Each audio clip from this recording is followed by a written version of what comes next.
మీకు కూడా ఒక్కొక్కప్పుడు ఒక్కొక్క వస్తువును చూస్తే కొనాలనే ఆశ కలుగుతూ ఉంటుంది. అది కొనేవారికి మీరు చెప్పండి నిద్రపోరు. నేను కూడా ఒక యవనస్తుడి దగ్గరికి వెళ్ళాను. యవనస్తుడు ఒక రేడియో కొనుక్కున్నాడు, చక్కటి రేడియో. అది ఇప్పుడు రేడియో అంటే మీకు ఏమి లేదు. టీవీ అన్నా, రేడియో అన్నా, టేప్ రికార్డ్ అన్నా, ఒక మంచి రేడియో కొన్నాడు. ఆ రేడియో మీద నాకు కన్ను పడింది. నరుని కంటి కింద ఏం బయలిపోద్దట, నల్లరాయైనా ముక్కలు ముక్కలు అయిపోద్దంట. మన కన్ను అలాంటిది. ఇప్పుడు కాదులేండి, ఇప్పుడు నా కన్ను మంచిదే. ఆ రేడియో మీద పడింది నా చూపంతా. అమ్ముతావా అన్నాను. నేను అమ్మను అన్నాడు. ఎందుకు?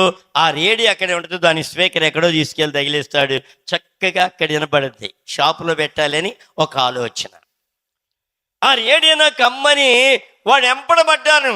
వాడు నేను అమ్మనంటాడు. వాడు కూడా ముచ్చటబడి కొనుక్కున్నాడు దాన్ని. సరే అమ్మేవరికి వాడిని పీడించాను. వాడికి డబ్బులు అవసరం వచ్చిన అమ్మేవాడిని నేను కొనుక్కొచ్చి నేను పెట్టుకున్నాను. ఏంటి సాధించడం? యుద్ధం అంటే అదే యుద్ధం. ఇది ఇహ సంబంధమైన యుద్ధమా, పర సంబంధమైన యుద్ధమా? చెప్పండి. ఇహ సంబంధమైన యుద్ధం. మన యుద్ధాలన్నీ ఇహ సంబంధమైనవే. ఇప్పుడు పర సంబంధమైన యుద్ధాలు లేవు మన దగ్గర. పోయినాయి, ఎప్పుడో పోయినాయి కదా.